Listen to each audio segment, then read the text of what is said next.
On a warm fall night, as many gathered to listen to their favorite artist perform their country and western songs by Jason Aldean. As music blares through the speakers, concertgoer Mike Gronk recalls what he believes to hear fireworks as they intensify the night. As Mike is taking all of this in, he hears one of his friends call out, "I've been hit." Today I'll be discussing a huge problem that we have in the United States as it relates to gun laws, and I'll try to get you to understand how big of an issue it actually is. So my question to you as an audience is, do you feel safe anymore? Do you feel like you can go out in public and freely enjoy yourself without fear? Do your children feel like they can go to school, church, etc., and feel safe without having to worry about being shot or killed?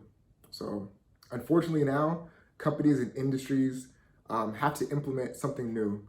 We used to have to worry about earthquake drills or fire drills, but now they have a different kind of drill that's called active shooter. So if there was an earthquake or a fire, you probably know what to do and you probably feel safe about it.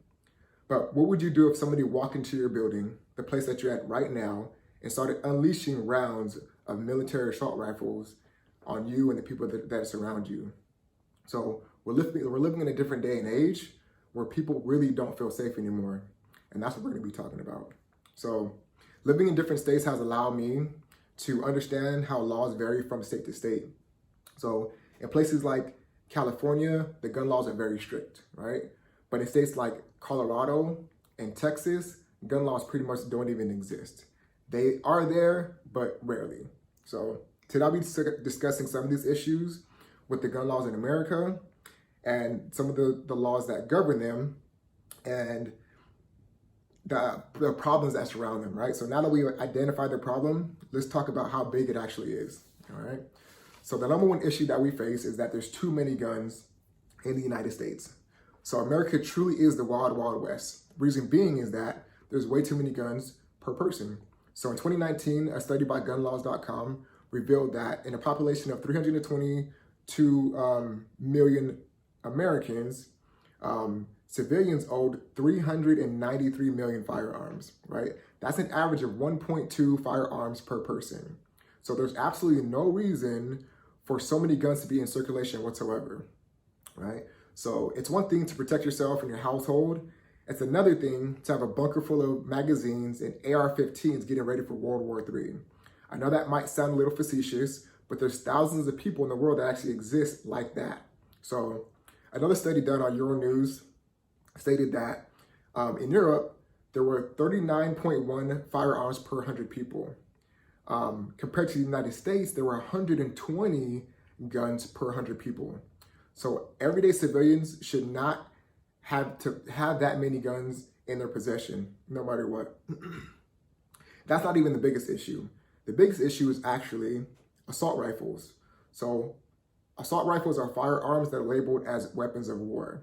And they're semi-automatic or sometimes automatic rifles that no civilian should be able to purchase, right? So according to an article published in the LA Times, the United States is by a long shot the global leader in mass shootings, claiming only 5% of the population, but we claim 31% of the world's mass shootings since 1996. So that's an insane amount of mass shootings by population compared to other countries, which is a huge problem. So another issue that we face is when it comes down to purchases like assault rifles, there are not enough red flags. So a huge part of the problem is the fact that it's way too easy to obtain an assault rifle. So in an article that was published by CBS about the Las Vegas massacre, an ATF agent revealed that from October 2016 to September 2017, the Las Vegas shooter purchased 33 firearms, the majority of them being assault rifles. However, the purchases did not raise any red flags for the ATF. And then when asked the reason that no alarms went off about the purchases, they said that there's no federal law requiring that any alarms go off unless there's multiple purchases made in one transaction. So purchases like this should not be allowed to happen by any means. And there's usually signs that lead up to mass shootings, and it's rare that shootings happen spontaneously without any kind of signs or motive, right? Another huge issue is that there's so many loopholes in background checks. So for instance, if a background check takes longer than 3 days to get approved, it's automatically approved by default. That's how Dylan Roof, the killer of 9 people at a black church in South Carolina in 2015, was able to obtain a gun despite having a police record that included gun possession, or they included drug possession. So not only that, but LA Times revealed that in the second largest mass shooting in the United States, a gunman opened fire at a Orlando nightclub, killing 49 people and wounding 53. His name was Omar Mateen. Now, Omar Mateen was placed on a terrorist watch list maintained by the FBI. And in 2013 and 2014, he had potential ties to terrorism. He was then subsequently removed from that list and from the database after the FBI closed their 2 investigations. That was a flag, that was a sign that needed to be looked into a little bit further, and lives could have been saved if that would happen, right? So, and we could talk about this problem all day, but the reason that I created this speech was not to address the problem so much, but was to provide a solution and give you something to think about, all right? So one thing that we can do is provide some type of mitigation. We already discussed the fact that there's so many guns in circulation, and no civilian should be in possession of any type of military assault rifle unless they're trained and cleared to operate one. There should be some type of security clearance for individuals who seek to obtain these kind of weapons.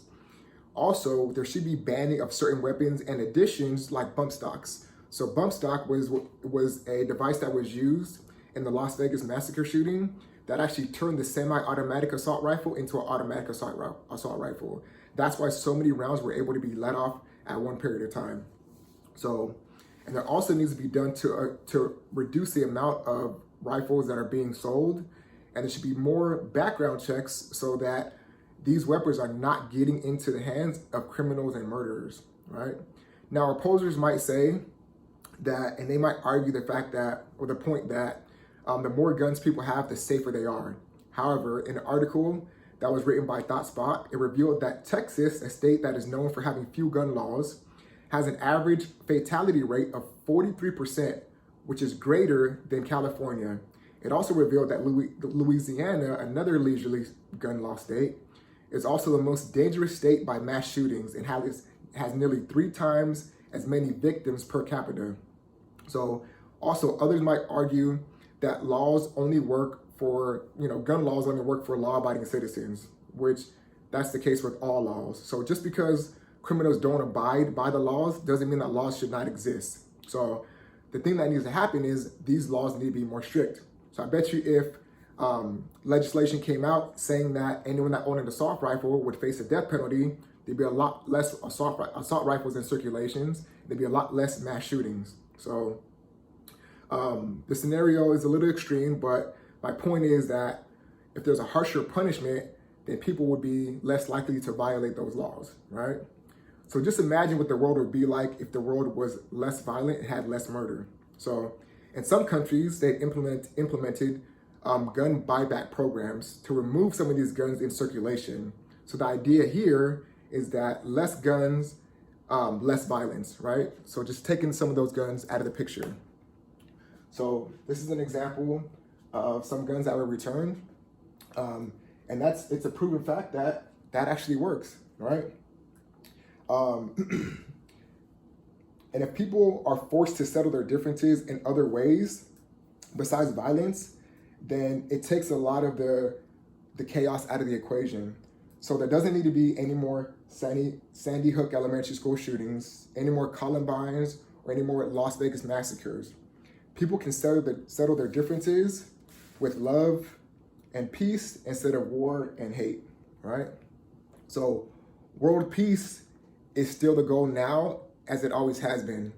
So the job is for us to get together and get on the same page, because this entire speech is pointless unless you learn something and are willing to do something about it, right? So with that being said, I'm not trying to tell you that all guns are bad. I'm just saying that there's a better way and a safer way to handle the situation. So I've gone over the current issues with gun laws. I've revealed some of the shocking statistics about these laws, and introduced some ideas that you can do to improve them. So the next thing that needs to happen is we need to take action. So there's a lot of things that can be done in order to fight for more gun control. Some of those things include peaceful demonstrations, or even something as easy as voicing your concerns on social media. So Twitter has had a huge influence on companies like Walmart implementing stricter gun policies. But the best form of action that you can take is to vote. So vote for more gun control on your local ballots, because the power really resides in the people.